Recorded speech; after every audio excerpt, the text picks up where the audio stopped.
Welcome to another community conversation.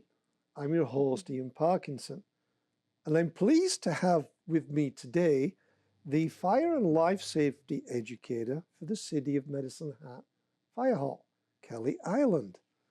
Welcome, Kelly. Thank you for having me today. It's unusual to see you in a uniform.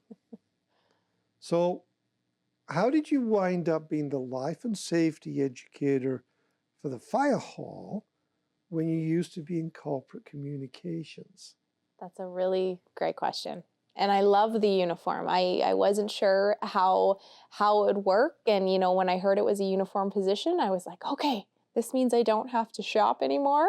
And I have a lot more time in the morning to get ready. This is great. And it is. It has been really great. And I'm very honored. I'm very, very honored to be wearing this uniform and to be working along such a dedicated crew in Medicine Hat. I first saw this job role posted on the City of Medicine Hat's website, and I thought, that's interesting. Educator. Well, I like to educate because not only was I working at the city, but I was also teaching and developing courses for the Medicine Hat College. And so that educator piece and that title really stuck with me. And so I looked and reviewed the role, and everything that this role does on a day-to-day basis was almost exactly what I was doing in my previous role. A little bit more in community engagement though. Right. So I'm going to be a lot more visible in the community in this role, and that really got me excited. Sitting behind a desk is great, but for me, just my personality and my passion to educate, that can only be done in person. And I think that this role will allow me to do that. Okay, so the life and safety educator role comprises what? So a fire and life safety educator is responsible for educating the public and making sure that our kids, that our seniors, and that everybody in between feel comfortable or ready to manage an emergency that they might find themselves in. And so my role will be on making sure that everybody feels prepared. Okay. I use the term regular population. What does that look like? Well, we have more vulnerable population in our community, of course, which are likely a lot of our seniors, anybody with disabilities, and a lot of our youth. Our youth are young and they're still learning every day. And so we consider them vulnerable population, people that really need additional and extra information to just make sure that and preparedness so that they're ready. And so we work with a lot of seniors' homes, and we attend a lot of schools and give presentations in schools to make sure that those populations feel ready. Everybody else in between, there's lots of opportunity for them as well. Our youth, our teens, our adults, everybody can benefit from the role that I'm going to play. We want to make sure that it's not just when an incident happens that people are taking action to make steps going forward, that they're taking the steps now, today, to make sure they're ready to be safe. An ounce of prevention is better than a pound of cure. That's right. Okay, is there somewhere, if somebody in the City of Medicine Hat is not sure whether their fire pit, their fireplace, or they've just moved into a home that's not new, where can they go to find answers or reassurance? Well, they can absolutely contact myself. We also have a team of fire prevention officers that I work very closely with that will do home inspections or business inspections for free. So if we get a phone call and someone's just moved in, like you said, and they're not sure, they want us to do a quick check on whether their smoke alarms are working, whether they have a proper escape plan, and whether they have a working fire extinguisher, or really anything, we will come in and we will work with them to make sure their home is safe and that they feel safe.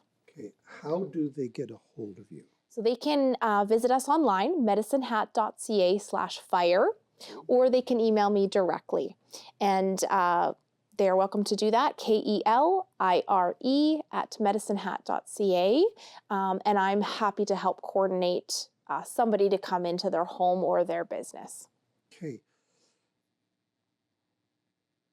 The firefighters are also now heavily involved in a fitness program and even competition, something called FireFit. Yes, yes. How does that work? Yes. So we have a group of firefighters. I think there's about 6 of them currently that are actually going to be competing in the National FireFit Championship, which happens at the end of this month, this September, in Kamloops, BC. They are also heading to World Championship in Nashville at the end of October. And so this group of individuals trains additional on top of a firefighter, which I should mention that our firefighters train every day. They are required to train every day and make sure that their skills are up to par, that any sort of new firefighting trends or challenges or incidents that may have occurred, that they're staying on top of all of their skills. Okay, that actually leads me to an interesting question. Yeah. So, as the life and safety educator, is your focus the public or the firefighters as well? My focus is the public, Okay. but I will often get invited to a lot of these training sessions so that I too am aware of how our guys are fighting fires and managing various emergency incidents that they have to attend. And then I get to also share what they do with the public so that the public feel reassured that our firefighters are staying up to date with all of their skills and training. So Fire Prevention Week is coming up. I'm sure that's a big star on your calendar. Yes, it is. Yes, it is. So Fire Prevention Week is October 6th to 12th this year. And this year's theme is Smoke Alarms, Make Them Work for You. A smoke alarm is the first line of defense in somebody's home. And so during that week, we are really we'll be out in the community, we'll be visiting over 20 schools, we'll be visiting different businesses and promoting all things around smoke alarms, how to purchase a smoke alarm, because it's overwhelming. There's a lot of options when you go to a Home Depot or a Rona or your local store. There's a lot of options. And so we want to make sure that people not only are testing the ones they have at home on a monthly basis, they're replacing them every 10 years or sooner if it's not working. And when they're ready to buy a new one, that they feel totally confident which machine is going to work best for them. And how easy to change the batteries. And how easy it is to change everything. How easy it is to test it, right? We so often forget that they're even there because they often are they're on our roofs. We don't see them. And so we want to make sure that people are changing them, testing them on a regular basis, and making sure that they know what to buy when they do go to the store and they're ready for a new one. Anything else in Fire Prevention Week? Fire Prevention Week, well, the kids can look forward to a couple of contests that we're going to be hosting in the schools. You'll be able to win a fire chief for the day, where the fire truck will actually come to your school, pick you up, take you right out of class, and you get to come hang out with the firefighters all day. And then we also have a second contest that's brand new this year, and we're going to have Sparky the fire dog, who's going to come to your home, give you a prize pack that will be supplied by a local business, Safety Buzz, and is also going to walk the family and the child through creating an escape plan for their home.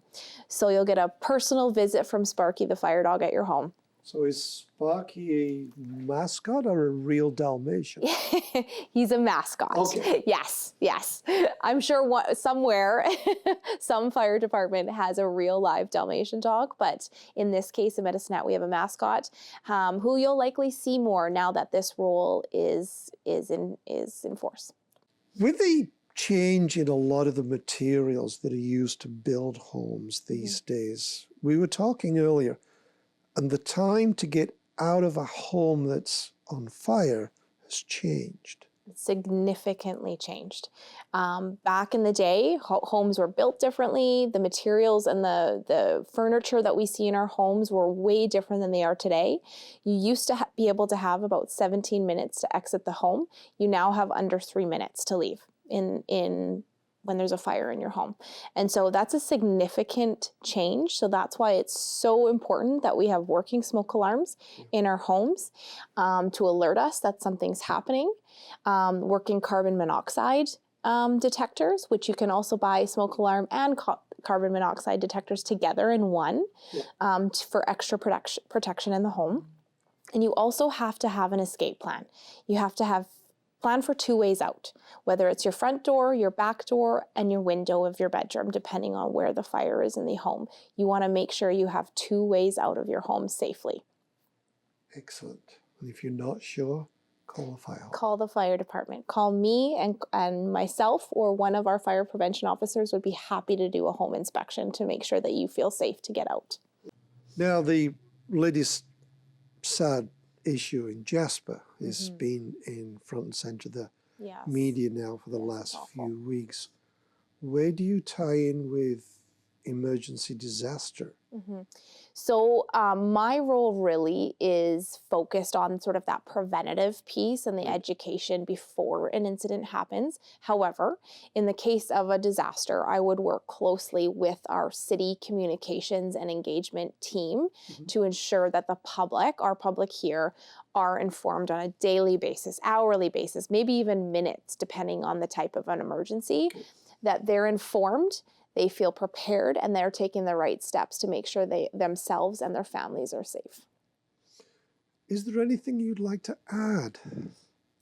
I would like to add that no matter where you are, who you are in your life, fire and life safety is important.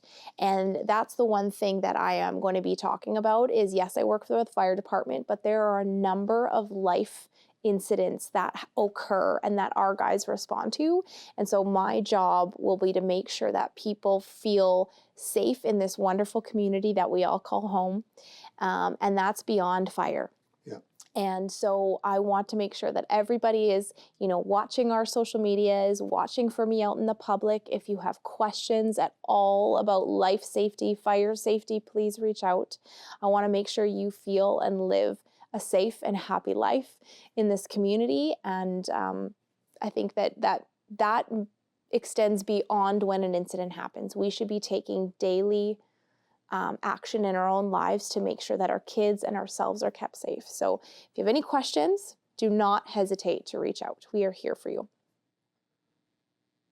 I have no doubt you will succeed very well. Thank you. So thank you for coming in, Yes, Kelly. thank you for having me. Thank you for watching.